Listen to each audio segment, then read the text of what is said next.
You got video? Oh, well, I'm on a phone. Oh, what's going Right. on, man? Can everyone hear Ryan? Put me a W in the chat if you guys can hear Ryan. Thank you for joining us, Ryan. I know it's a bit of a nightmare, but it's great to have you here. Can you see me, by the way? Because I can't see you. Oh yeah, I can see you now. What's going on, man? Can you see me on video? Oh yeah, I can see you, man. What's going on? Thanks for joining us, bro. Oh, I can't call you that, can I? Sorry, Ryan. It's the UK, man. But yeah, thank you for joining us. How you been? We've got W's in the chat. Everyone's happy to see you. I can't hear you though, and I can't see you anymore.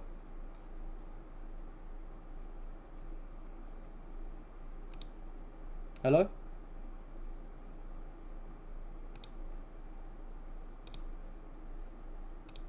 I don't know if we lost him. We've got W's for Ryan, man. Everyone give him a round of applause. He's been doing this for ages. I can see you again. Thank you, man. How are you doing, bro? How are you doing, Ryan? Wait, I can't hear you. Got no sound. Oh no, I can hear you now. All right. Well, I guess I can't do headphones.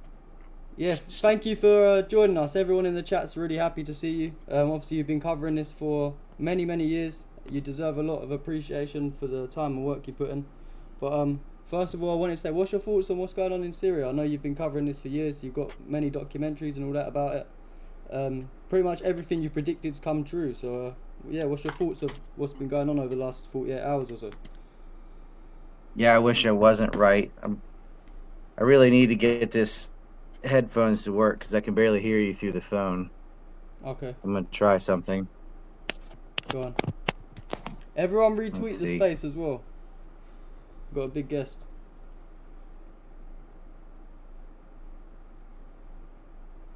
That doesn't have a microphone, does it? I can hear you. I can hear you. I don't know if you can hear me. Yeah, but when I when I Huh? Can't hear you now. yeah, so either I can't hear you or you can't hear me because if I plug in the headphones, you can't hear me. If I Uh, unplug them, I can barely hear you. yeah. Sorry. Yeah, I Let's can. see. Mm, maybe. I'm trying to find a different pair. Yeah, no problem. We'll wait for you, man. Yes. But You yeah, we're asked getting loads about of W's Syria, for though. Ryan. It's just horrible. Yeah, it's heartbreaking. I mean, pretty much everything you've said has come true. You know. So I'd love to hear your thoughts on what you think's going to happen next for Syria. I guess we can do this with speaker if as long as you don't have an echo. Yeah, just let me know. I'll try to fix it if it is the case. It's it is what it is, but I don't get paid, so I have what I have. We tried it on the PC, we couldn't get through. Yeah. Did it How on can the it? phone, then the Bef- headphones break. yeah, I know, man. Glorious. Before we Feel get like the into Syrian questions, army. yeah, hey, before we get into any questions, how can everyone support your work? Because, like you said, you're demonetized off everything. You're even banned off of Discord. I tried to get him to join on Discord. He told me he's banned from there as well. That's crazy, man. So, what's the best way everyone I'm can banned. support you? I'm banned on crypto exchanges. I'm when I say everything, that's what I mean. Yeah, X and Telegram is, they don't ban anybody on Telegram anymore, but yeah. I mean, yeah, Telegram's that's pretty it. much one of the safest we got. Although that stuff happened with the CEO a while back, so it'd be interesting to see how that plays out. But yeah, man. What's your thoughts on like obviously the ongoing the last 24 hours we saw Assad's apparently he's in Russia now he's safe, but we had like reports at first saying that he'd been killed and all of that. But what's the future for Syria looking like, man? In I your said opinion? he was in Russia, and he is. There was some false reports though saying he went to the UAE or that his plane was shot down in Homs, which didn't make any sense because that's not the direction he'd be going. Yeah, But good that he and his family are out because they would have been murdered and raped. It's awful. I covered the Syrian conflict every day, and we have this twisted narrative from the West of like you can read it every British and American paper call it say he ruled with an iron fist and blah blah blah. It really makes you start questioning history because that absolutely isn't what happened, and it's such a hard thing for them to sell to say Al Qaeda is actually the good guys and Assad he was the evil mean Alawite that ruled with an iron fist as a religious minority in Syria, the eye doctor who only got into power because his brother got in a car accident. Bashar al-Assad was the president from the year 2000 to 2011 without incident. So for 11 years, no violence, no incident, no even accusations of him being sectarian. And then all of a sudden, after the U.S. is done with Iraq and Libya, then he decides to go full sectarian and start oppressing the Sunni, even though in the middle of an Arab Spring, when people are being overthrown, it's going to be a good idea to attack the Sunni, who are overwhelmingly the majority of the people in his country. That's the story they want you to believe.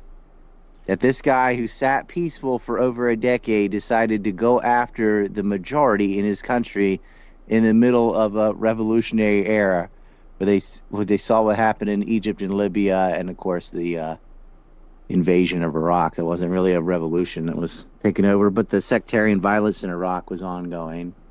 Hell no, that's not what happened. This was instigated by intelligence agencies. They had snipers in the crowd, same as they did in Maidan in Ukraine.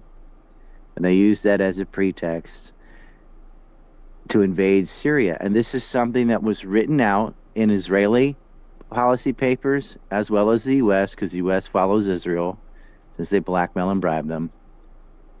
And so there's no conspiracy. It's nothing fancy. It's not like, oh, well, actually, this is super secret anything.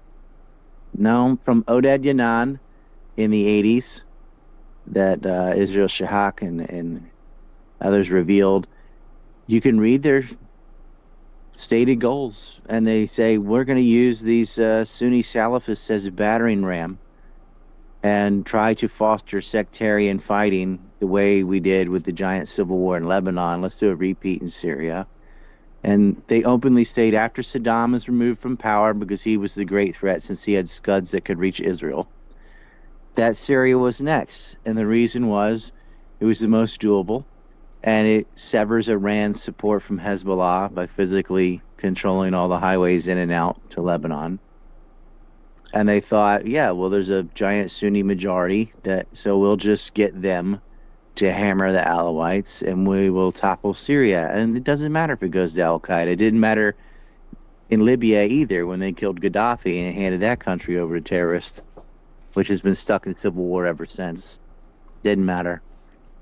And that's what they did. And you can see that with Ral al-Sham or Al-Nusra Front, which is now renamed HTS, whatever, it's all Al-Qaeda, it's all ISIS, it's all head-chopping, lunatic, identitarian, Sunni Salafists, which, let me point out, that is different than just saying the Sunni, just as it's different just when we're talking about Zionists who are Jewish supremacists, is different than just being a Jew or the Jews.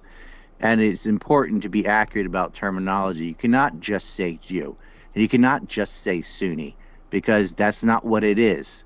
These are supremacist factions. These are identitarians, fundamentalists, religious fanatics. And they don't speak for the entirety of the group that uses the same categorization or label. And you can say the same thing with Christian Zionists and so on and so on. That should go without saying.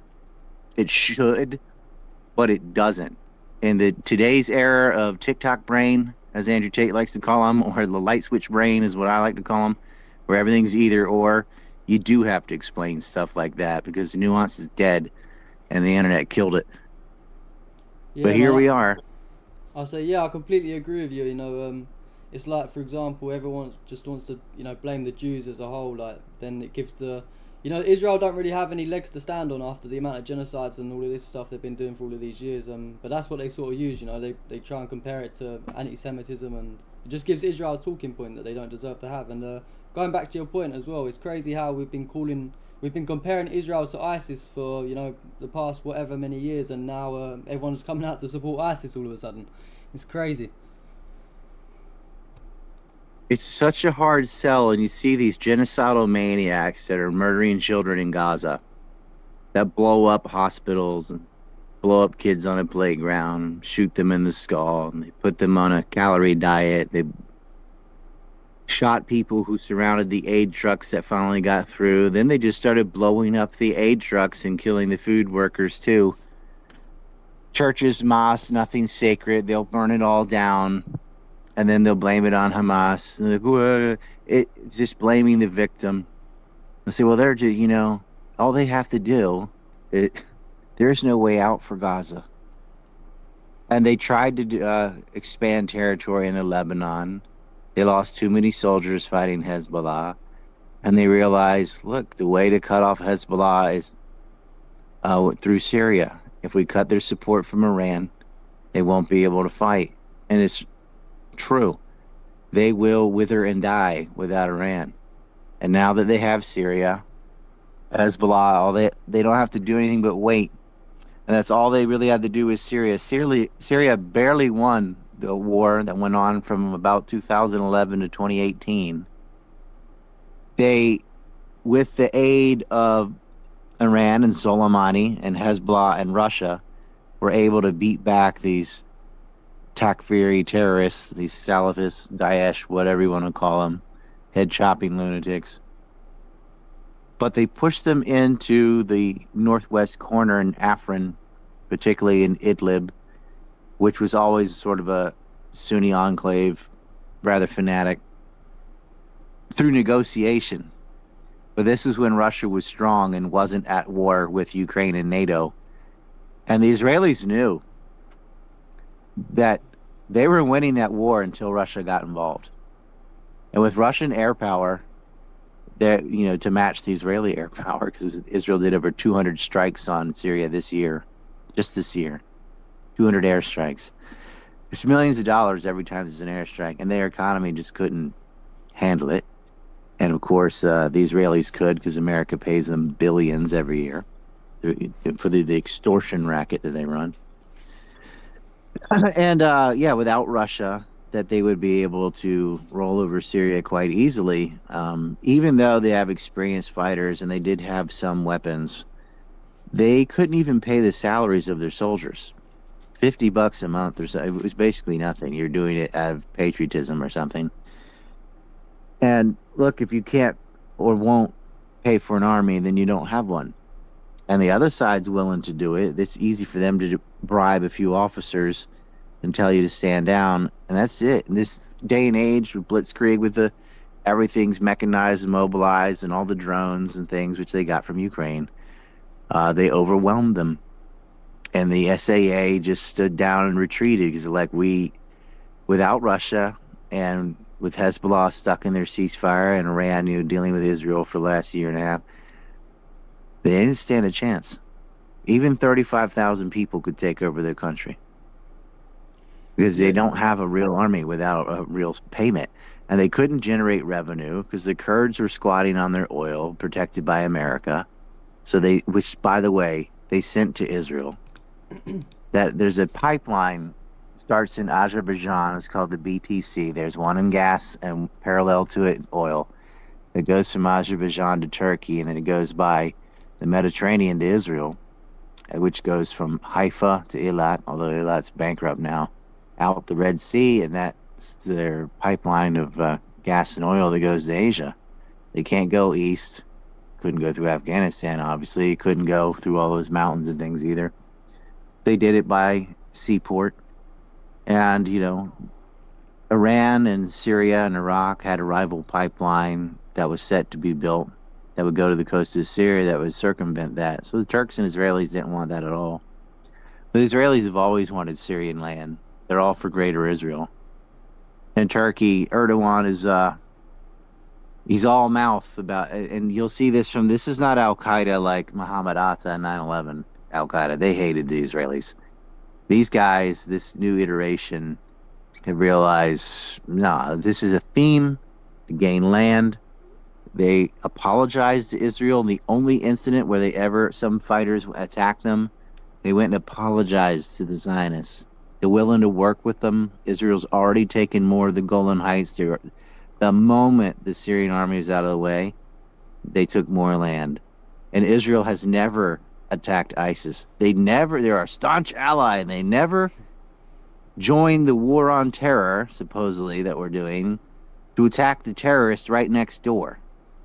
Because they favor that over Hezbollah. And their ambassadors and things have said this. They've stated openly, well, yeah, our goal is to get rid of Hezbollah. How about ISIS? They go, no, ISIS doesn't attack Israel, so they're not a threat. But they're terrorists. They're threats to others. They've attacked European states. They're obviously attacking Syria. That doesn't matter. Syria is their enemy. Syria allowed the flow of weapons to go from Iran to Hezbollah. Well, Israel created Hezbollah in the first place by invading Lebanon, and they have every right to defend Lebanese territory. Hezbollah didn't attack Israel. In every incident, they've always started it by attacking Lebanon. And then, they're isolated now, and that was the plan.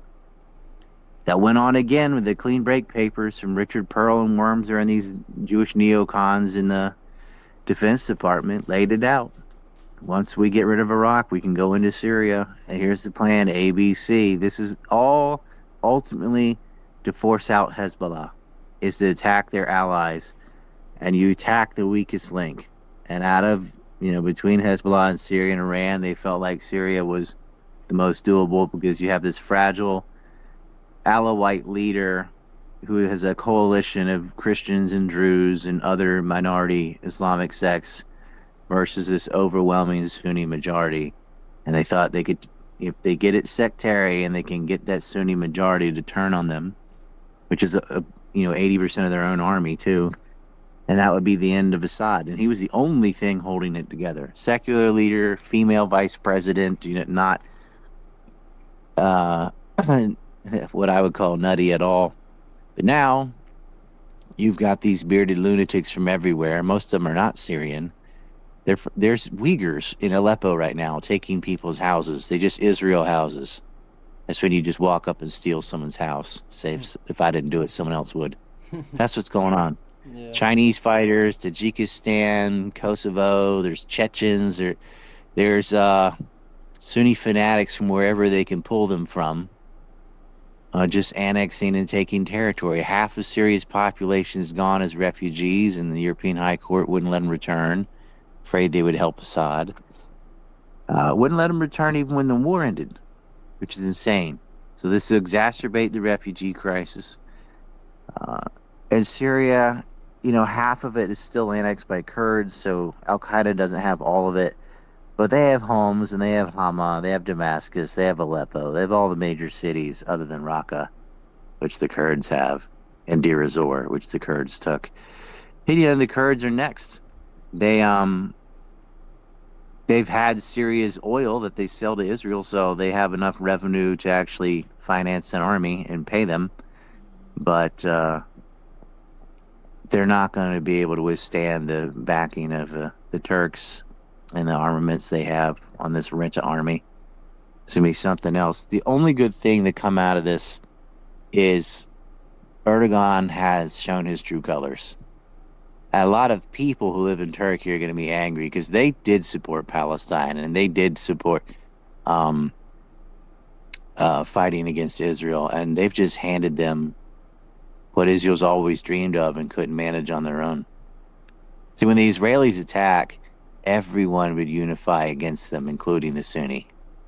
But when you pit Muslims against each other, that doesn't happen. And now you have these ape-brain retards that are just looting everything in Syria right now. They threw a big party and filmed it and go, look, everyone's happy. Like, yeah, that's your own 20,000 fighters there in a couple streets in Damascus. You see what's going on. And journalists being rounded up. They emptied the prisons, by the way. So just, any prisoner, you're out now. And they're looting and stealing and raping and murdering. The West won't report it. They don't report it in Gaza either. It doesn't matter. If Israel can rape their own prisoners and get away with it. And so ISIS will be able to do the same. And it really should make you question historical events. Because we're all watching this in real time. And, from the crap from the 40 beheaded babies and stuff, and the stuff they're saying about Assad gassed his own people, none of that was true. It was the terrorists that used the gas and blamed it on Assad. They didn't care. White Helmets Media out of Britain is the PR firm for Al-Qaeda. They went with it. And it should really start making you question other attacks from Al-Qaeda, too.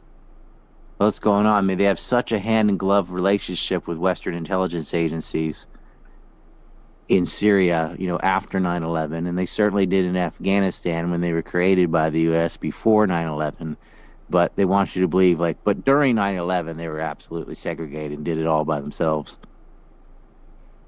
That's sarcasm. Yeah. No, it's completely true. Everything you say is bang on, Ryan. And yeah, I suppose this is why they ban you from all these platforms, because you pretty much predict the future. I mean, everyone tries saying that Alex Jones used to be the guy that predicts everything, but we've even seen him. He's basically he bends the knee to the Zionists as well. And but Alex Jones said to to take Moabs. That's the biggest bomb you can make that isn't nuclear. It's called the mother of all bombs. He wanted to Moab Gaza in rows, like cluster bombs with Moabs, inch by inch, and just annihilate it, turn it into pebbles. That's what he said in October, after October 7th. He goes, oh, the only way you can do this, you got to move the people out. And then what I would do is just use Moabs in rows on Gaza City, inch by inch, just boom, boom, boom, shock and all, annihilate everything as if it's okay, even if you moved all the people, which you can't, and where they're supposed to go. Just make everybody homeless. That, because, well, we wouldn't want soldiers to go in and fight soldiers, because then Israelis would get shot too. So let's just annihilate the whole civilian population to save, our soldiers' lives. When the whole reason you were attacked is because you've been attacking them for 75 years. It's just he is a Zionist. yeah, and it's crazy. At the beginning of his Every like time there's something legitimate, Alex Jones just throws crazy sauce on it. Goes in and, oh, it's the Bavarian death cult Illuminati, the New World Order, globalist, elite, deep state. He'll say anything but Zionist. And do you remember at the beginning of his career, though? Like, well, not the beginning, like 20 years ago, when the Twin Towers attack happened. He was pretty spot on back then. He used to be he was calling out a lot more. But it seems like something happened. Yeah, I'm you not know sure. what? On September 12th, it came out and said it was the Israelis, and he knew what was going on. And boy, they quickly commandeered his ass.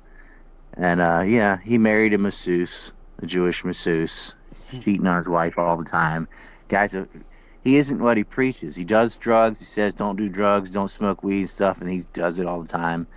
He's sitting there talking about clockwork elves and just nonsense, and that's his job. He took a report from Bill Cooper, who actually predicted 9/11 and said they blame it on Osama bin Laden.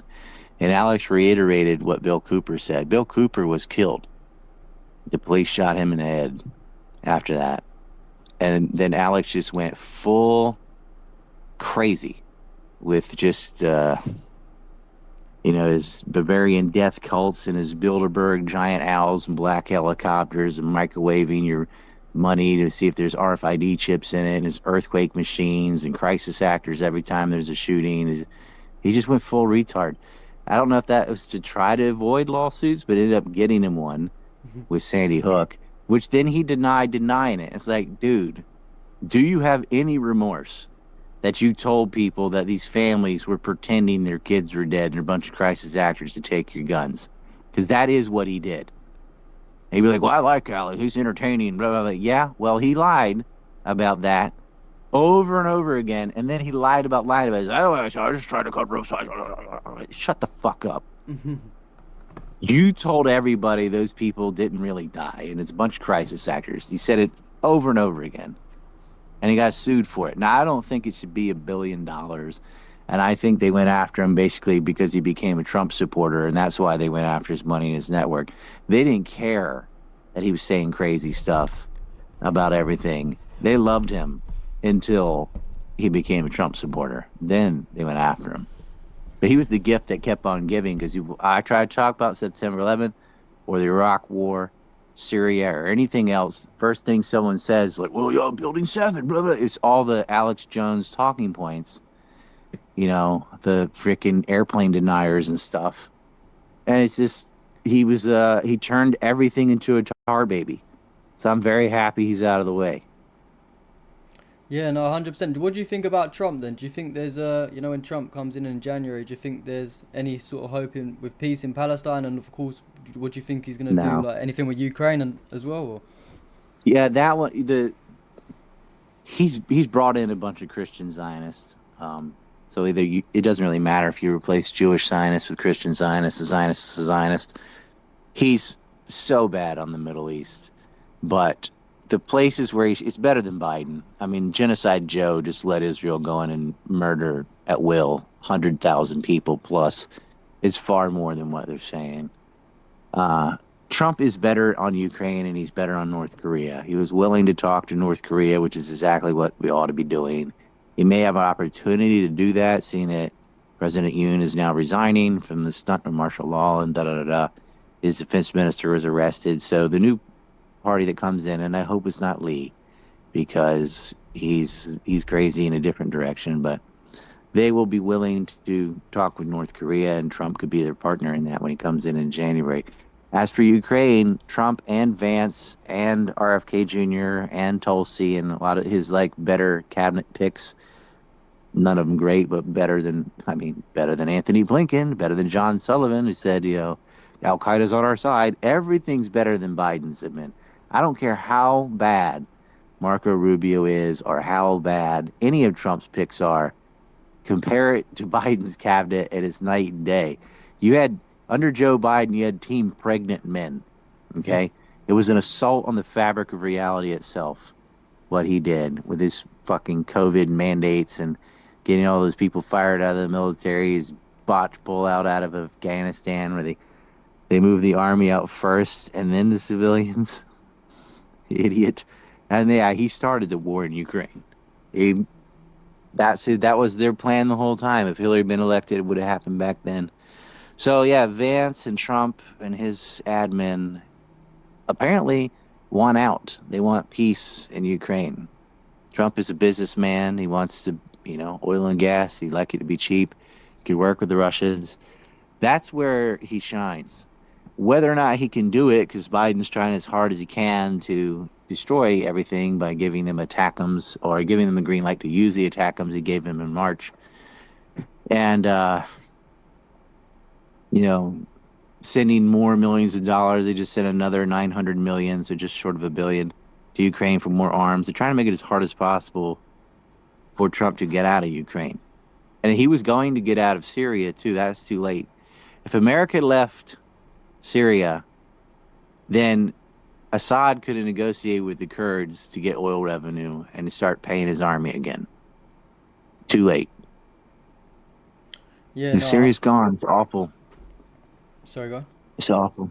Yeah, it's awful. So yeah, but as far as Gaza, and Iran, Trump is just as bad as anybody. That's how it is in America. You don't get elected unless you toe the line for Israel. I don't think what he does understand that the war in Ukraine relates to the Middle East, because Israel knew that they had to handcuff Putin to Ukraine or they wouldn't be able to topple Syria, which is true.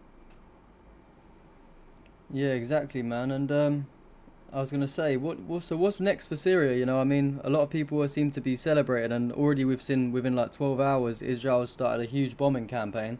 It looks like they've even taken more of Syria than they did the whole time they was in Lebanon within 12 hours. I mean, I don't know how this is a free Syria. I don't know how Yeah, they people. went on the other side of Herman Mountain. They've already annexed. Israel has already annexed more land in Syria, and that's once they take land, that's forever. You're not getting that back. Is ISIS gonna fight Israel? Hell no. They're gonna go after the Kurds internally and take more territory. And we've already seen Israel, destroying all of the military airports and everything already. So even if they wanted to fight Yeah, they're back, they're blowing not. up the air defense systems, so there's nobody there manning them. So Israel's going to get rid of those, and they'll never get them back. They definitely don't have the money to get any Book M1 Panthers or S-200s. Forget about it. They'll blow those up. They blew up the Office of Records too, where the visas are processed and things. They don't want Al Qaeda getting that information, but. Yeah, so Yeah, it's, we lay down with dogs, you wake up with fleas. This is very dangerous, siding with Sunni Salafists. We saw what happened when the U.S. did that in Afghanistan. You ended up with September 11th. exactly, man. And yeah, I was gonna say. So what do you think? Like, obviously, at first it looked like that Syria was sort of attempting to fight back at least, but then over like the last 48 hours we saw Russians weren't bombing Syria anymore. Do you think there was some sort of talk in the background, maybe Assad spoke with Putin and they just said, what, if them guys don't want me here, I'll just let them get to it, sort of thing, and they escorted him out safely? Or what do you think that how did it end up coming to this where Assad ended up going to Moscow? Russia and Syria did bomb HTS and they did kill a lot of terrorists, but the boots on the ground just weren't there. And it's like I said, they couldn't pay their soldiers' salaries. And it appears some of the officer class may have been bribed. There's no explanation for why the Tiger Force was sent down south into the desert on the moment that the terrorists attack Aleppo. But, if you bribe the right officer, he's like, okay, you guys go down there, go away. And it gave them carte blanche. They rolled right in. And a lot of Sunnis the majority of both sides are Sunni, by the way. The majority of the SA is also Sunni. Over years of this rhetoric, they start believing it because they're like, well, Assad, he's not fixing the economy. What was he supposed to do? They're sanctioned. Their most valuable territories annexed with the Kurds sitting on the oil. They don't have a way to get on their feet again. There's no capital. They can't get loans. There's no economic aid. Their partners are also broke. What were they supposed to do? And so people were hungry for change. And they don't understand all the economic situation. They just know it's not getting any better. It's still not going to get better under Al-Qaeda. They will still be sanctioned. Maybe they can go steal the oil and get that back from the Kurds, but it never should have sat like that. And the international community should have pointed out there is an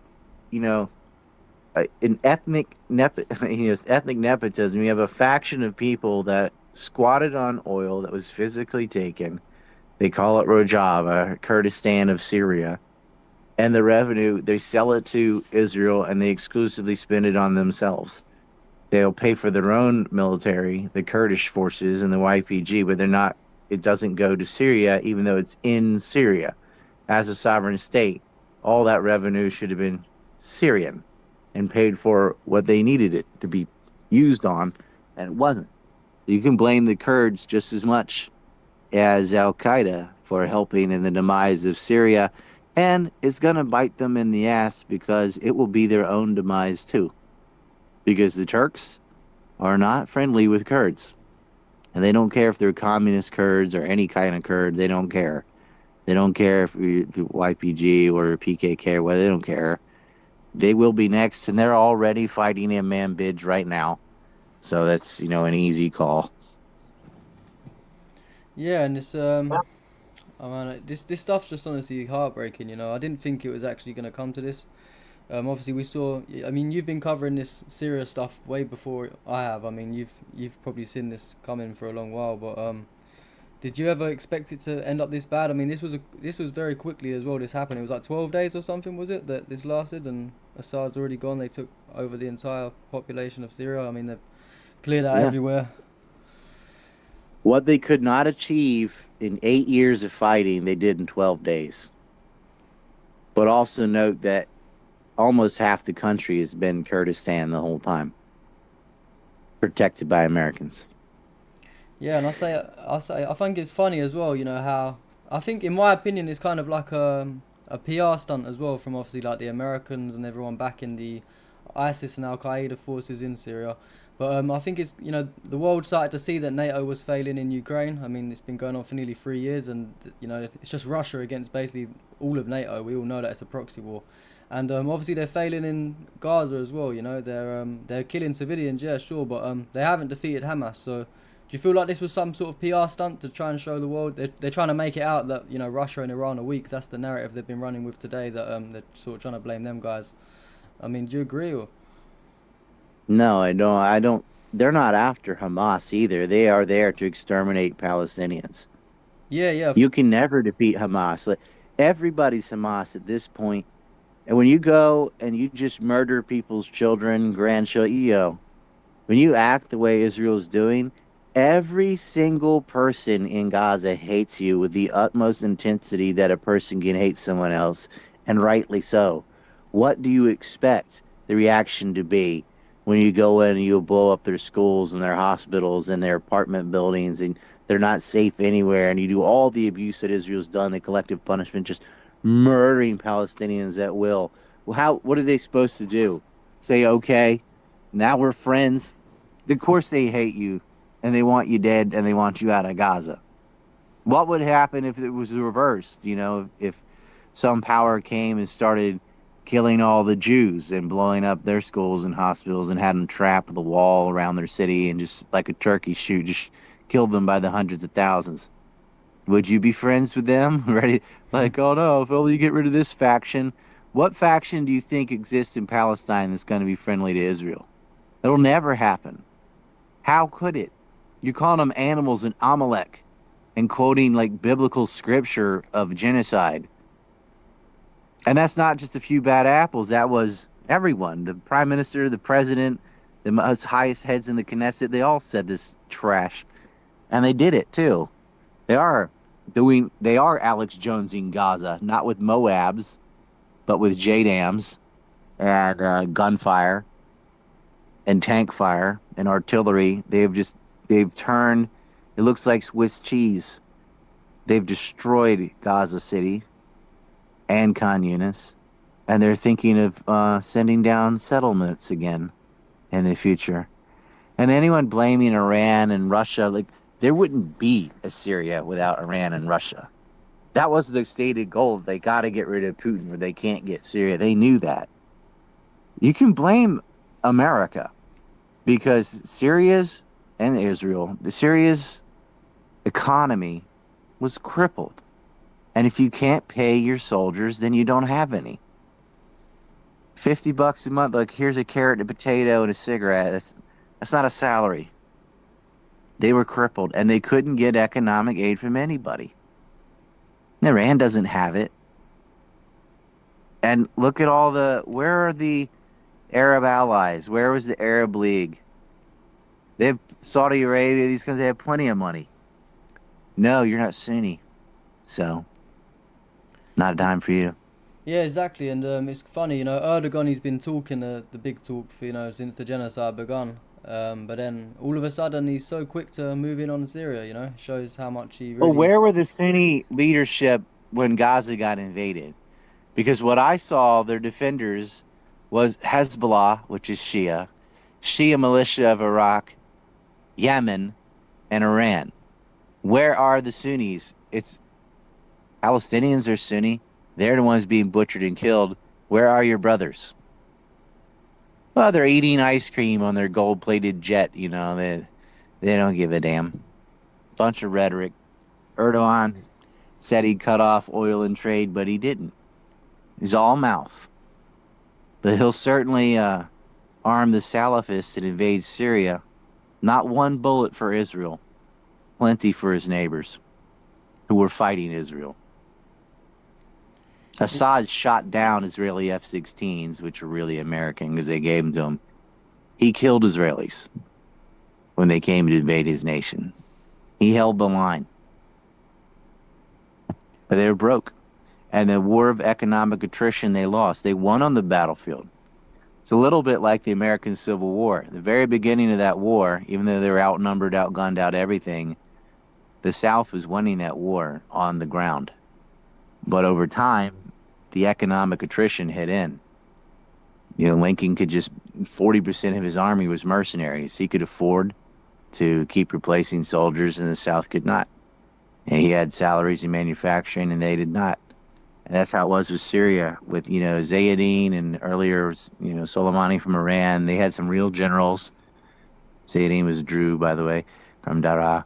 They outmaneuvered. And with the Russian air support, they were able to beat these terrorists back.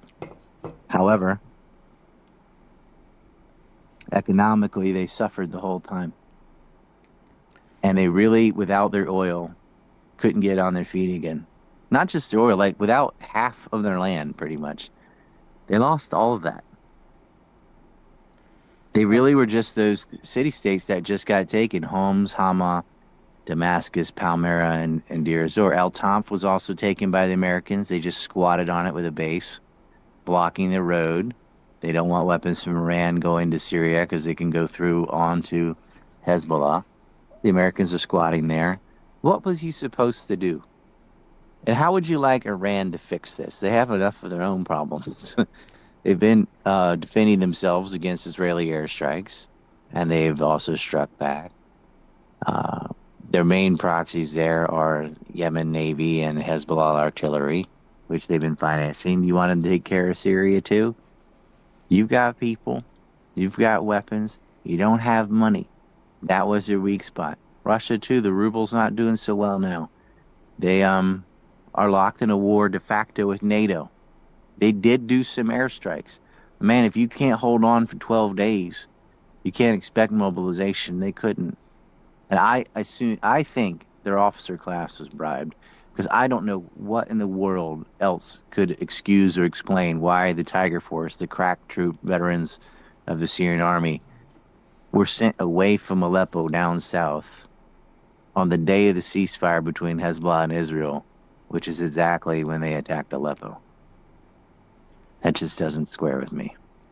Yeah, I know, and we saw the videos coming out as well out of Syria, and the SAA forces, they weren't even resisting, you know. So it kind of goes with what you said, that they was probably bribed or There was something. no point.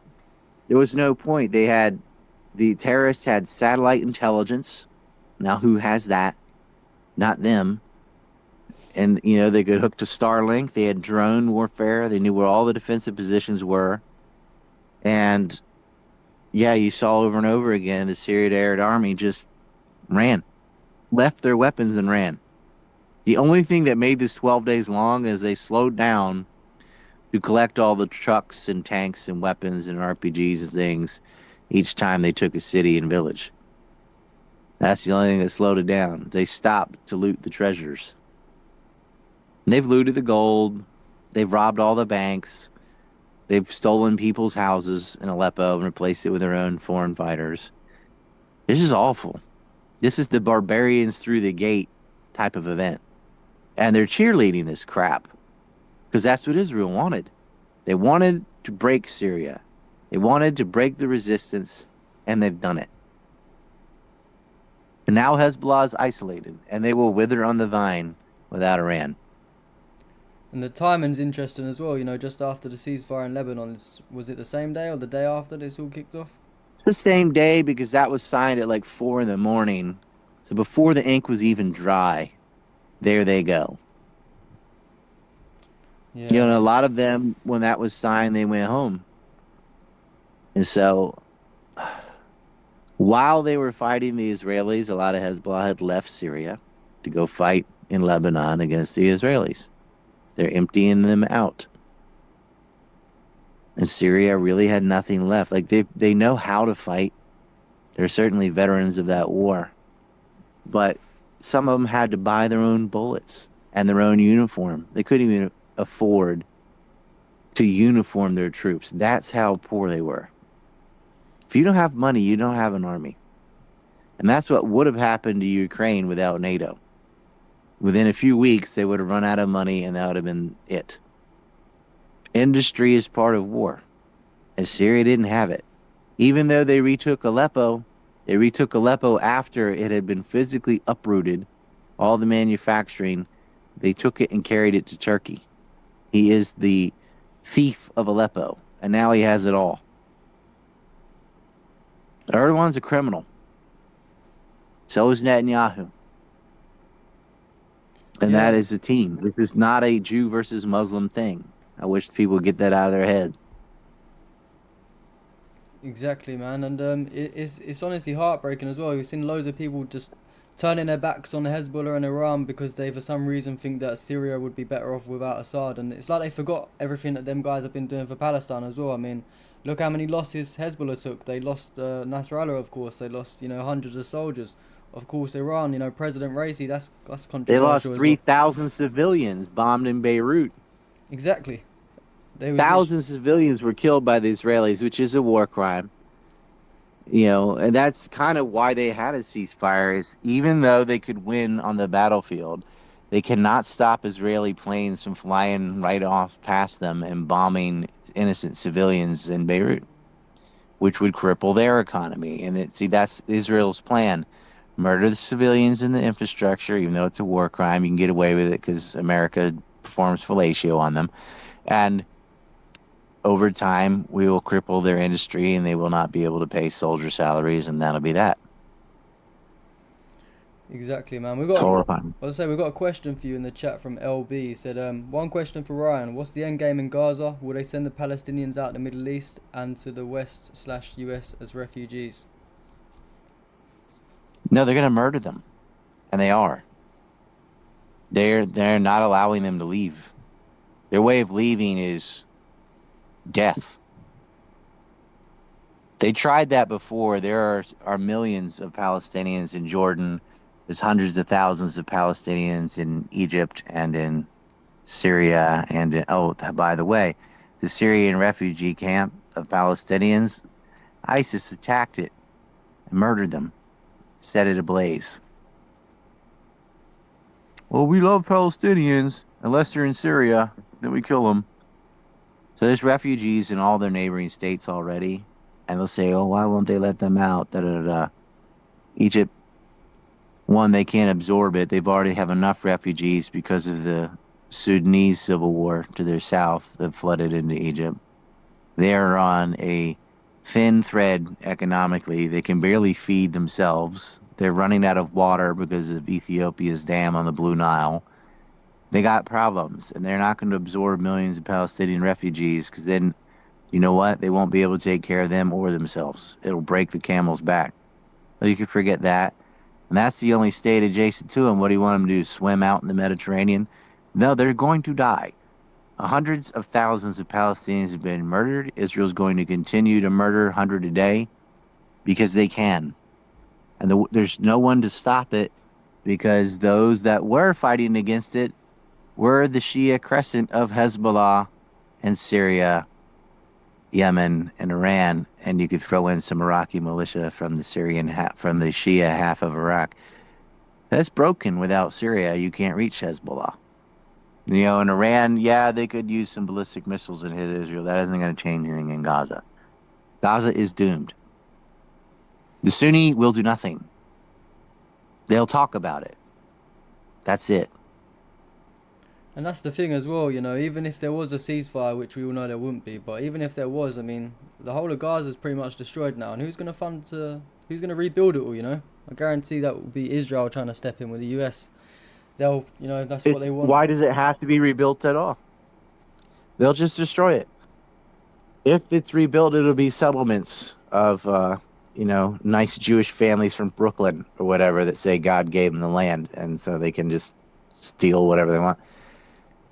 There is a chance that Trump could get in and say, okay, we'll, if you return the hostages, which is something that the Israelis do want, then we'll have a ceasefire, but you don't get statehood. They're just going to walk away having murdered hundreds of thousands of people and destroying almost every building there. And they're like, and you can't have Hamas. I just don't see them... If they were going to release the hostages, that would have happened forever ago. Hamas has offered ceasefires to Israel for a hostage exchange. Like, well, you give us our prisoners, we'll give you yours. Israel's not going to do it because it's not about the hostages. They're there to kill you, to ethnically cleanse you. Because you have a bunch of religious fanatics that think that's their land, that the God that they wrote themselves granted to them, and you're in the way. These people from Crimea and Eastern Europe with blue eyes, I call them trans-Semites, think they're descendants of ancient Hebrews. They're not. And even if they were, so what? You don't racially inherit land. But yeah, they're going to confiscate private property and continue to build more settlements in the West Bank and continue to murder people in Gaza because there's no one around to stop them. The greatest power that was Russia, and they are definitely have their hands full with Ukraine and NATO. And so the second greatest ally was Iran, and Iran works through the proxy of Hezbollah. But they needed continuous corridors to get armaments to Hezbollah that passed through Syria. Now that Sunni terrorists have taken Syria, that has been cut off. And this was the Israeli plan. They wrote it down. And you still have these Sunni Salafists out there celebrating, like, yeah, and some of them do hate Israel. They're so stupid. They don't understand how they're being played. You're being used, same thing with these Ukrainians that started a war in Donbass and ended up getting invaded by Russia. What did you think was going to happen? What outcome were you expecting that was going to be positive by behaving like this? The same with the Israelis when they flooded the Alaska mosque and they murdered 233 Palestinians in 2023. And then there's October 7th. Well, what did you expect? How did you want them to behave when you treat them like that and you murder hundreds of them and you desecrate their holy sites? Did you expect it to be a positive or negative reaction? You wanted a negative reaction. So then you can respond to your own provocations and steal more land and murder Palestinians because you know they're outgunned. They don't have a navy. They don't have an air force. They don't have real weapons. A Americop tank can just sit there and take RPG sevens and still keep rolling. And I know you see all these videos of red triangles and stuff. It's like, and it shows and it hits the tank, and that's great. But they always stop the video when there's a bunch of smoke because the tank got hit. They don't show you the tank still moving after that. It's just I wish they were all blown to bits, but they're not. They don't have armor piercing ammo. They're not getting weapons from Iran. They always say, well, Iran supplies Hamas. With what? Did you see October 7th? They didn't even have body armor. Some of them didn't even have shoes. If Iran could get things in, they would have proper body armor, minimal, and they would have weapons that can actually penetrate what they're fighting against. It's homemade. What weapons Gaza has is mostly from black markets in Israel itself. They can't resist making the money off them. And so it's just, look at the Katyushas they fire. They don't even have warheads. These are like glorified potato guns. They don't have an outside power arming them. They have what they can make themselves. And it ain't much. And their civilians are being massacred. Now, they do have tunnel network, and the Israeli military is so piss poor and poorly trained that Hamas is able to stand toe-to-toe with them and kill them. And, maybe to take their weapons and use them. But that shouldn't happen. Like, any actual army that had the technological advantages that Israel has would have ended this war in 3 weeks. But they are afraid to go in on the ground. So instead, they stand back and they fire artillery at random at entire buildings. They don't care who's in them. And they hit with their Air Force. And that's why the civilian casualties are so high. They're not going to send special forces in to get the hostages to fight Hamas because then they're in a situation where they can get shot back. Well, they're not going to do that. They've proved with the Hannibal Directive they don't care about hostages or civilians. They'll kill their own people. They don't care. They're not risking their soldiers. This is just an abusive, racist state. And it gets billions of dollars from America. America, Turkey, and Israel finance these jihadi weirdos too. It's such a hard sell. Like, don't you hate Al Qaeda? Didn't they attack us on September 11th? Aren't they bad? Aren't we supposed to wipe them out? Why are you giving them guns and money?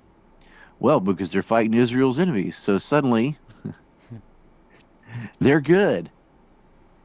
It's crazy the shift in the narrative we've seen. I mean, we saw the tweet that resurfaced the U.S. embassy in Damascus. There was like a 10 million bounty on his head, and now you see like the same news outlets that was pushing that bounty are basically calling him a hero now, like a rebel. Oh yeah, because he's for diversity. Oh, we're a multi-ethnic terrorist group, so diversity is our strength, and that'll work on hardcore leftists. That's all you got to say. I'm like, oh yeah, I'm waiting for the handicapped, lesbian, trans, whatever of ISIS. Like, you guys, that's as dumb as it gets. It's all the guys with the. I've noticed it's all the guys with the guys with the Palestine flags and the Ukraine flags in their name at once. It's all these guys that are cheering on the ISIS. Funny enough. Yeah, it's Sunni Salafists, and it's like, okay, all of you Sunni Arab states abandoned Palestine. All your leadership did. Every single one of you didn't lift a finger and never has against Israel. Jordan, Egypt, Turkey, name it, you've helped them. It's the Shia that fought them. If I was a Sunni Muslim, I would start seriously looking at theology and thinking, well, just because my parents are such and such doesn't mean I have to be. Because the one that's standing up against Zionism, the one that's standing up against just these monsters against humanity, is Shia Islam. And there are Sunnis who, say they're against it, but none of your leadership is. All governments run by Sunnis are pro-Israel, all of them, Yeah, and except Palestine itself. And really, Hamas just did more damage than good. Because, like, if you are outgunned and outmanned and you know there's a giant, why would you go flick him in the nose? You know he's going to stomp on you. yeah, and what I was gonna say is, yeah, it's funny how, like you said, it was in the, you know, the attacks in when they were before, obviously in 2023 when they was coming in all the churches. I'm pretty sure that was over Ramadan as well, wasn't it? And then obviously October 7th happened, and same thing with, you know, Ukraine. They were slaughtering civilians back in, was it 2014? They killed like 15,000 in the Donbass, and the mainstream media will still just push October 7th and the February 22 as, you know, the start dates as to what happened. Of course. Well, they hate that they've been at war with Donbass since 2014 at least, and the rhetoric against Russia started early when Vladimir Putin took Jewish billionaire oligarchs and threw them in prison, which is what he should have been doing. But because they're Jewish, which shouldn't matter and shouldn't be relevant, they saw that as like a threat to Jewish power and anti-Semitic and blah blah blah, and they've had it out for him the whole time. He put Mikhail Khodorkovsky in jail. He exiled Boris Berezovsky. And he had Oleg Depryska, who fled to Israel under his thumb. He seized their assets. He went after these people that looted the Soviet Union after its fall. You had a bunch of an oligarch class that controlled the levers of industry, which they got by hook and crook. And there are a lot of those in Ukraine, too. A lot of oligarchs. A lot of Ukraine's wealth was run by this few families. Yeah, now they live in America. And Zelensky, too. I mean, he worked for Kolomoisky, Ihor. And, God, he literally pretended to be the president in a TV show owned by an oligarch and then becomes the president. He's still an actor with his little green shirt and everything. Same thing they're doing with HCS, same sort of drab olive shirt and act like, oh, yeah, we're for diversity, da-da-da-da-da. It worked, though. The left hates Vladimir Putin. The only person the Zionist media hates more than Trump is Putin. Yeah, everyone just seems to think that Putin woke up one day in a bad mood and decided to, you know, just randomly start an SMO in Ukraine. I mean, the information. The Donbass tried to join the Russian Federation when they seceded, and Putin told them, no, you are Ukrainian, work it out. And the thing is, but enough's enough. They broke the Minsk II Accord, firing in an elementary school. That's how they decided to do it. And you're pushing, NATO-trained troops up against Russia's border. There's no way they could tolerate that. It'd be like putting missiles in Cuba, and we don't have to guess at what happens there. We know what happened there. Bay of Pigs happened there. So, yeah, they did an SMO, and they pulled them out. And then all this hundreds of billions of dollars came in from NATO, financing this army. And look, money and industry, that is the backbone of a military. You have to pay salaries. You have to pay these like missile defense shields. Those are millions of dollars every time you use them. It would not work without Western money. And everyone thinks Putin. And they kicked him off Swift. So everyone thinks Putin's such a bad person, but if there was anyone else in charge, these other, like the Communist Party, for example, in Russia, and all these other parties, if any of them guys were in charge, I mean, Ukraine would have been finished a long time ago. I'm pretty sure Putin's got a lot of patience compared to who could be in charge. He's put up with so much. Well, they would have gone full Israel and just started murdering civilians, and that is a way to win. Of course, the backlash would have been that they would have targeted Russian civilians, and NATO would have come in. All of it. They don't have the political will to convince people in France or Germany to go fight in Ukraine. But if Russia just started killing hundreds of thousands of civilians the way Israel does, then you would be asking for it, and you would broaden the war, like World War II style, whatever. But look, Vladimir Putin put some of the most notorious, hardcore, organized crime heads in prison. People who were billionaires. He took them on, and he won. Can you imagine a U.S. president throwing George Soros in jail and seizing his assets. That's essentially what was happening. Like, he was cleaning things up, and that scared the powers that be to death. Well, we can't have this. A nationalist, not an ethno-nationalist, just a Russian nationalist that puts Russia first and going after these oligarchs that fleece the wealth and sat on industry. Whoa, we don't want that. We could be next. So he became, they call him Hitler, which is hilarious. Every bad guy is Hitler, of course. Ahmadinejad, Gaddafi, Bashir, Putin, Saddam, whatever. They're always the new Hitler, and they never are actually something else. Yeah. Even Hitler was reacting to land that was annexed from Germany in World War I. I'm not justifying what he did at all, but he did have legitimate grievances to point to manipulate the public. Yeah, I don't think that's that whole World War One and Two stuff as black and white as the media makes it out. Of course Hitler was bad and he definitely done things that he shouldn't have done, but I don't think everyone else was innocent. They were all bad. Exactly. And Stalin was I would argue, worse. It's not like the British and French empires that had colonized half the planet were some benevolent forces. They had the Bengal famine during World War II. Millions died there. It had taken Gatling guns and just mowed people down in the streets of India and all throughout Africa. These were sadistic states. The America too, with its manifest destiny and just kill the natives. And yeah, they went all the way to the Philippines, took over in the Spanish-American War. They kept going west all the way out into the Pacific Ocean. These were not just because it's a republic doesn't prevent you from murdering millions of people. Fascists did it, communists did it, republics did it. It wasn't the type of government that mattered. It was the type of culture that matters. Yeah, no, I agree. And the same thing in the East. Japan did it. China did it. China did it to itself. Everyone who could did. Yeah, I'll say probably a last thing to wrap it up soon, because I know you've been here for an hour and I appreciate you coming. But I'll say you've been doing this for so many years, and obviously you've been banned from everything. So what gives you the motivation, especially that you're demonetized from everything? What gives you the motivation to continue doing it for all these years, and despite being pretty much banned from everywhere apart from X? Because it's the right thing to do. You feel like, yeah, that's good, man. You feel like you're obliged. You got a duty.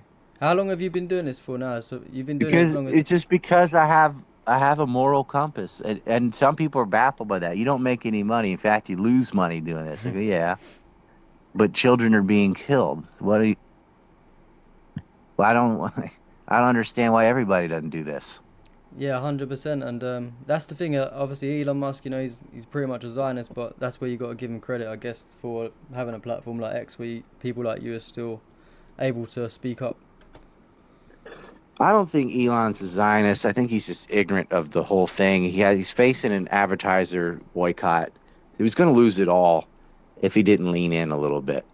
The thing is, as long as he puts free speech above his own personal beliefs, it doesn't matter what he is, because people like me are allowed back and can talk. I would get rid of shadow banning, or I would make it public that someone is shadow banned, so it's not done secretly. But he is dealing with plenty himself, in that he's faced global, like Brazil banned X for a while, completely, the whole country. The EU was talking about it. France was talking about it. Like he's getting like countrywide bans. He's facing an advertising boycott. And why? Because they can't stand the fact that he allowed a semblance of free speech. Because that means anti-Zionists are allowed to talk. This is the same reason they went after TikTok. They don't own TikTok. And it's got its own propaganda or whatever, but you were allowed to go on TikTok and tell the truth about Gaza. And well, they can't have that, because the father of lies is what Christ called them, the devil. They operate with lies are the root of all evil. You can't have a war in Iraq if you didn't lie about weapons of mass destruction first. You can't have a war anywhere without, like, if you stop the lies, you stop all the evil that comes after it. All the murder and war and starvation and all that doesn't happen if the truth happened first. So if you take away their ability to lie, you take away their ability to do all the crimes that they do, all their warfare, all the profiteering and corruption. If you had a legit media that called them out on it and said, hey, you hired your son and you did it. If the truth came out, evil is destroyed. And they know it. They know, the opposite of darkness is light. It's kind of analogous to lies and truth. And so free speech fixes everything. Free speech destroys the liars. That's why X is so important in Telegram too. And a lot of the stories that end up on X started in Telegram. Telegram's got a huge head start because all the black sheep, all the real journalists worth their salt were forced to Telegram because they weren't allowed anywhere else for years, for decades. So we're all on Telegram. We're not allowed on Discord. We're not allowed on X. And some of them still aren't back on X, unfortunately. And so, yeah, Twitter is better than nothing. But you have to face it. That's where the eyeballs are. Like, you might have the journalists on Telegram, but the audience is on Twitter. And those are the people you need to reach. And maybe the audience, I guess, some are on Discord or whatever. So you got to have a way to get to them. And Elon Musk has definitely been a net positive. I think he's more concerned with going to Mars and whatever. He doesn't really have a huge stake in the Israel-Palestine conflict. He's like, whatever, I need Jewish advertising, so I'll say what I got to say, but I will let others on the platform say it for me. He didn't have to say it. He just has to enable the ability for others to say it. And they can't stand it. They are trying to ban him. And they are trying to bankrupt Twitter. It's amazing. And they really showed their own hand doing that and giving him the Auschwitz tour and rolling out a crib with a bullet in it on October 7th. It was pathetic.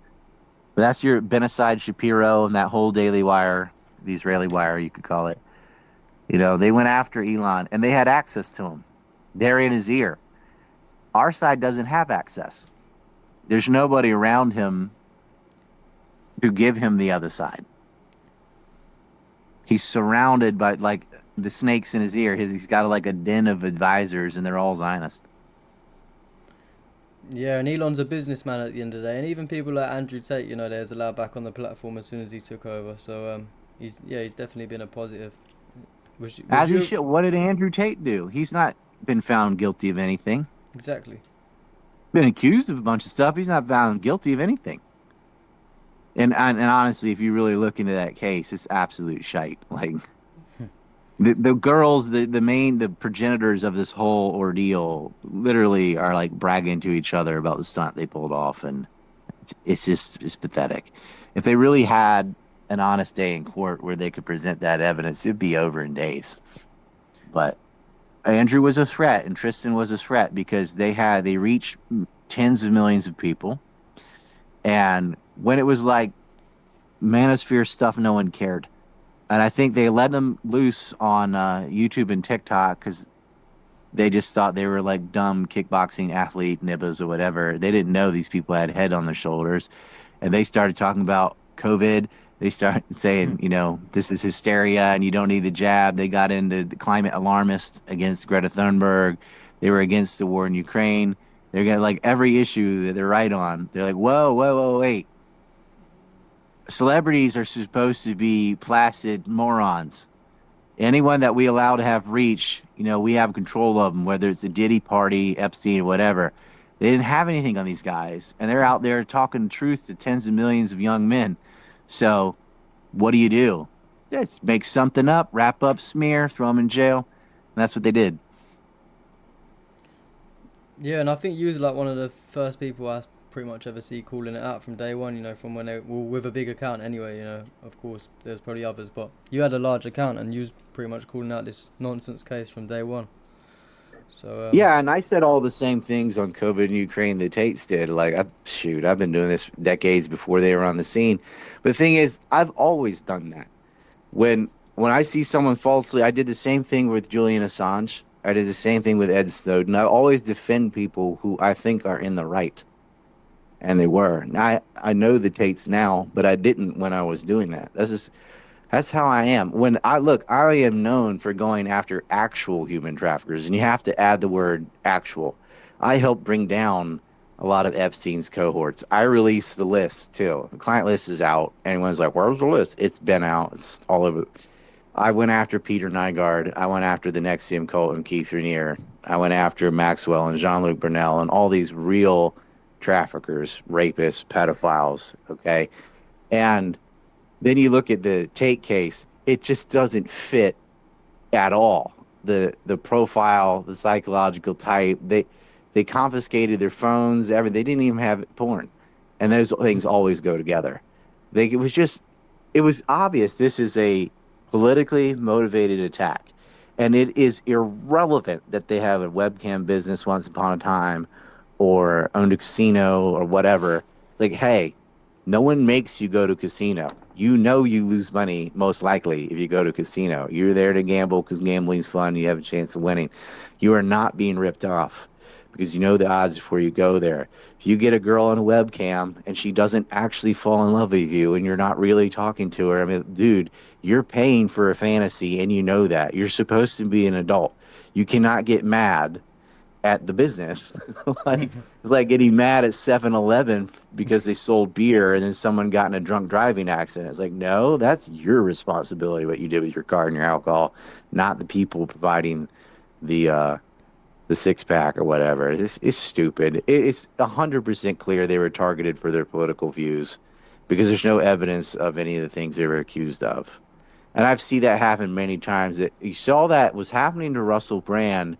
And it sort of went away when he became a Christian evangelist and joined the Daily Wire crowd. But they were going after him, too, out of the blue, because he was good on Gaza.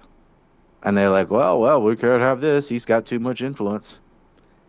And a lot of other people have just been outright banned, smeared, defamed. I get called a Holocaust denier and all this shit from the ADL, the SPLC. They're like, oh, why'd you have Ryan Dawson on? Doesn't he kick puppies and pee on baby Jesus? You know, whatever they're gonna say. Like, it's not true. And I've seen them do that over and over again. They did it to David Cole. They did it to anybody in revisionism. Had the bus dropped on their head. And anybody that speaks out against Israel, they threw Jeremy McKenzie in jail for speaking out against COVID in the regime in Canada. He's out now and he beat all his charges. But like, it was years of his life wasted and money they had to raise for lawyers and things just to deal with this bullshit. I see that with journalists all the time. You know, Glenn Greenwald they essentially took his job. They took away Norman Finkelstein's tenure, fired him. And he was a good professor. Was obviously, and also Claudia Gay removed the president of Harvard because she allowed free speech on campus to oppose genocide, which they labeled as like anti-Semitism. When they said from the river to the sea, Palestine must be free. They take the second part off. I think they're going to throw Jews into the water. Oh, you go to Harvard? You can't possibly be that stupid. But you got a lot of Ukrainian oligarchs, as revealed by the WhatsApp leaks. They organized these cliques. They were pressuring the mayor of New York, Adams. They wanted to end any opposition to Israel on college campuses. And now Trump's getting out there saying, it's akin to anti-Semitism. If you oppose Israelis' genocide of Palestinians, we're going to label you an anti-Semite, and you'll be thrown out of the university.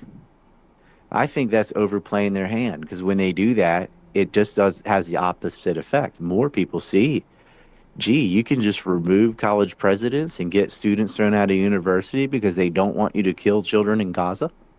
Yeah, they can. And they have the richest people in the world on their side. That's a battle, and we're losing that now. We were doing okay, and now with Syria gone in 12 days, and Hezbollah isolated, and Russia's still caught up fighting Ukraine, it's not looking good. Yeah, 100%. I say I've got one last. Someone asked me a question in the chat. I'm not sure if you're aware of what's going on, because personally I'm not. But they asked me to ask you, are you aware of the onslaught of Hindus and Buddhists in Bangladesh? I'm not familiar with that subject, so I'm not sure if you are. But somebody asked me to ask you. There's conflict all over the world. There's a conflict in Burma. There's a civil war in Sudan. Yeah, Bangladesh, and also they're always fighting over Kashmir between India and Pakistan too. Uh, it's almost never ending, and none of these stories and the cartels in Mexico too. I mean, there's so much violence. It's almost too much to even pay attention to, and it is. I think what they might be alluding to is this war between Russia and Ukraine that's definitely where the most people are getting killed. You talk about 500,000 people dead already. It's kind of taking the stage light from other things that are awful, but not quite that huge, so they don't get attention. You know what I mean? Yeah. And but with Gaza too, proportionally, the hundreds of thousands dead there is greater than the deaths in Ukraine, given that they only had 2 million to start with. It's a genocide. And it's also been going on for 75 years, so it's about time they got the spotlight. But, unfortunately with Bangladesh, with Burma, with Sudan, and conflicts in West Africa too, with M23 and the Congo, and it's just like, I wish we had a news network solely committed to covering all these conflicts. Not local like celebrity gossip with Taylor Swift and whatever. Just that went over this and how they could be resolved. But we don't have that. I wish we had our own George Soros, somebody with a lot of money that could like find people like me, and I can give them a list of other people like me. Like, here are the journalists that know their shit, that we don't need millions of dollars or anything, because I feel like the other side needs all that money because they have to keep repeating lies to you every day. You really only have to hear the truth once, and then it resonates because it actually makes sense. But a lot of people who know things that don't speak out aren't doing so because they know they'll be financially ruined. And if they had that safety net, it's like, go ahead and say what you want. It doesn't matter if you get banned on PayPal and YouTube and blah, blah, blah, blah, blah. You're okay. We'll pay you. Then there are a lot of people who could do some real damage to the system. They've just made that calculated decision, like, I don't want to ruin my life and my family. I am too tomahawk. Like, I'm like, nope, there's the enemy, charge at him, fuck the consequences. I don't have FU money, and I have definitely paid the price for that. There have been points in my life where I really had to struggle. And I have 3 kids. And so now, like, yeah, I'm allowed on X. So I concentrate a lot on that. And there's some things I self-censor about. I'm like, no, I am not getting into that again ever, because they ruin your life. And we just don't have, like, where is the good guy equivalent of George Soros to finance the truth? There is no such person. Yeah. So How can every billionaire be evil? Why are they all like, they could fix this? It wouldn't cost them. They wouldn't even miss it. Like, what they make in a month, they could finance an entire media outlet for a year and be done. We'd win.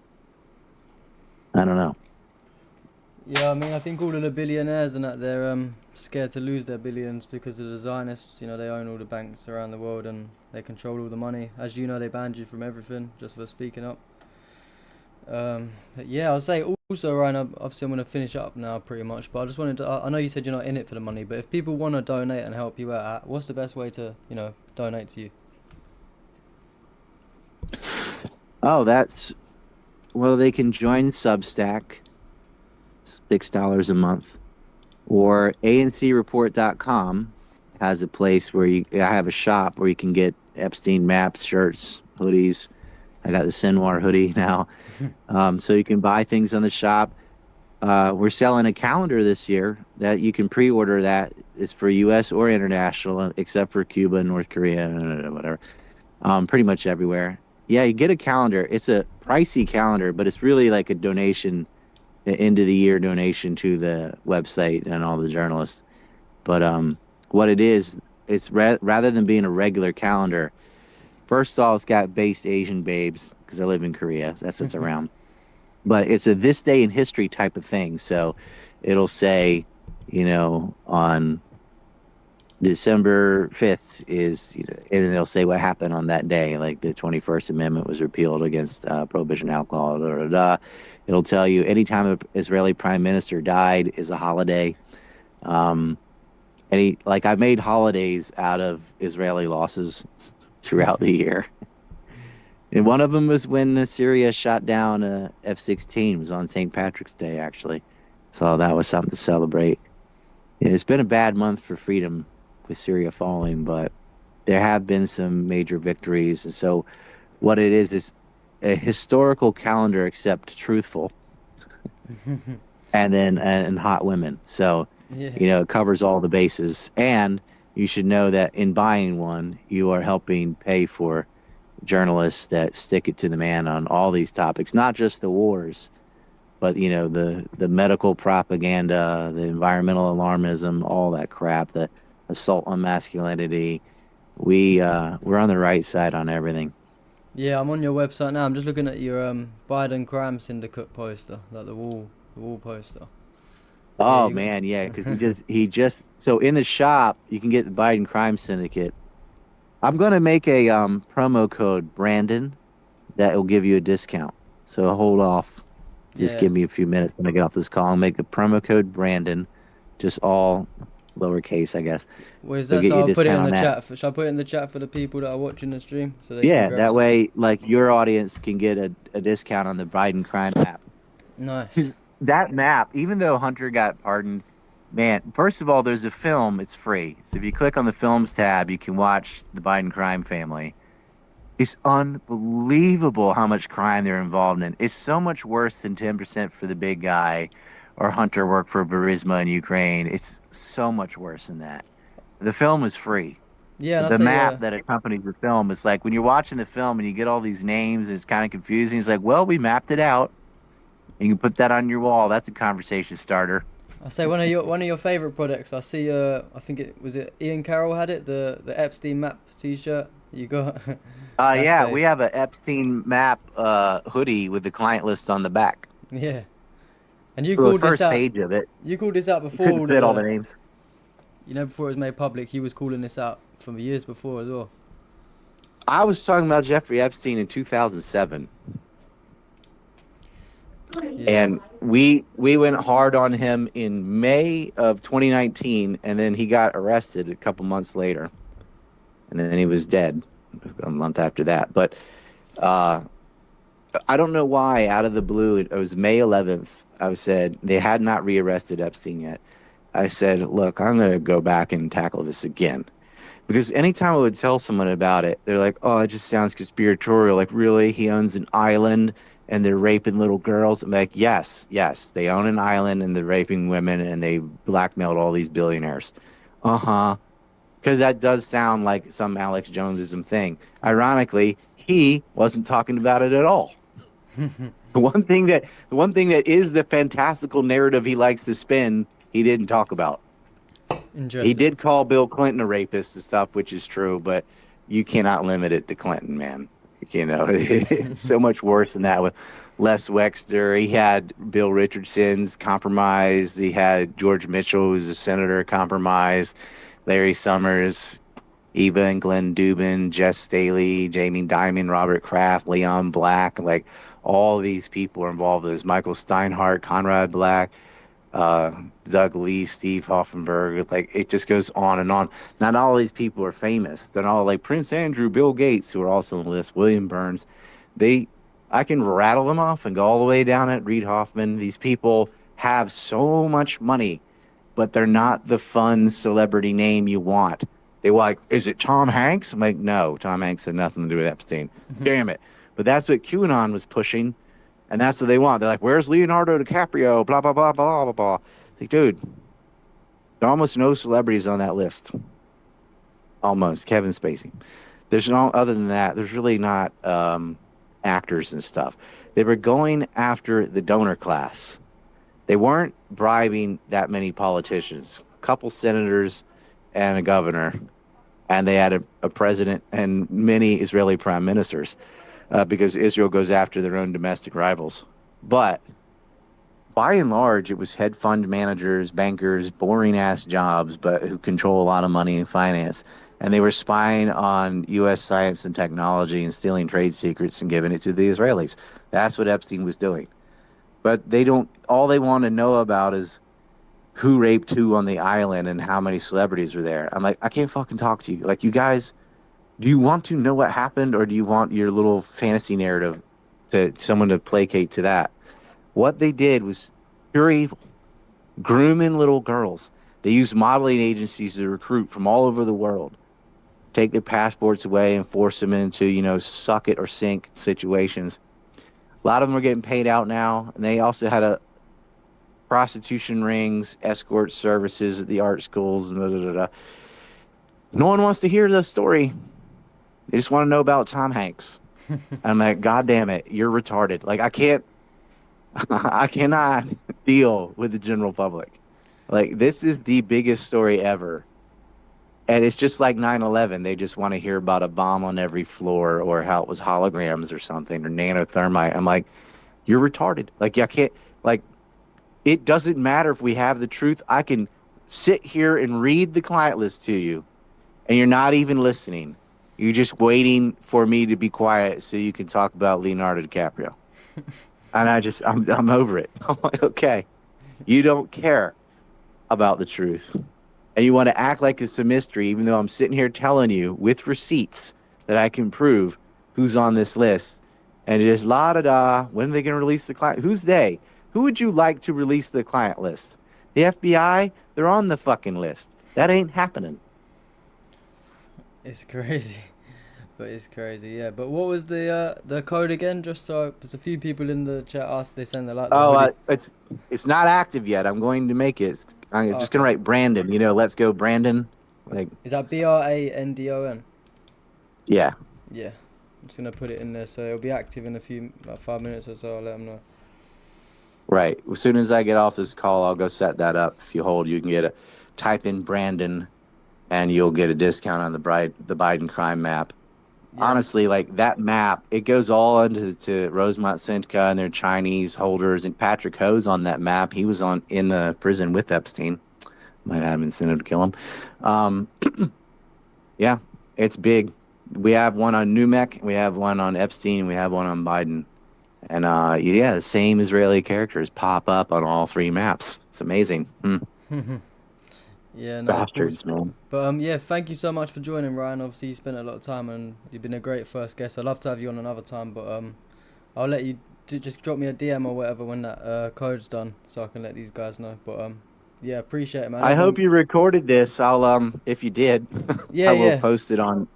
All right, yeah, send me a link to that. I'll put it on all of what I have: Substack, Telegram, X. Nice. Yeah, I streamed. I was doing like a stream before you got here covering the news, so I have to just crop that part out. But it's like 2:30 in the morning, so I'll have to do that in a few hours when I wake up. Well, So, hey man, I appreciate you being half my age and staying up, because usually it's the other way around. But I appreciate seeing what you're doing. You know, defending Gaza, defending Syria. I see your page. I share it a lot. I put you in the group with a bunch of seasoned journalists too. We yeah. need more of this. We need more people doing what you're doing. No, I appreciate that a lot, man. It means a lot, especially coming from someone so experienced as you. I learn a lot from you and Patrick, and Syrian girl. All you guys teach me a lot as well, so it's an honor. But yeah, man, I'd love to see you again, man. I'll let you get off to do what you do, and thank you, bro. I appreciate it a lot. All right. Well, bless Palestine and Syria. Let's see. Don't give up. You Yeah, know, of course. I'll never stop. they're going to eat themselves and show the world. I'm 100% confident. Yeah. But yeah, man, drop me the DM as soon as it's over, and I'll put it in the chat, and I'll send you the recording in a few hours when I'm up. Sounds good. Fuck Israel. Fuck Israel. Have a good one.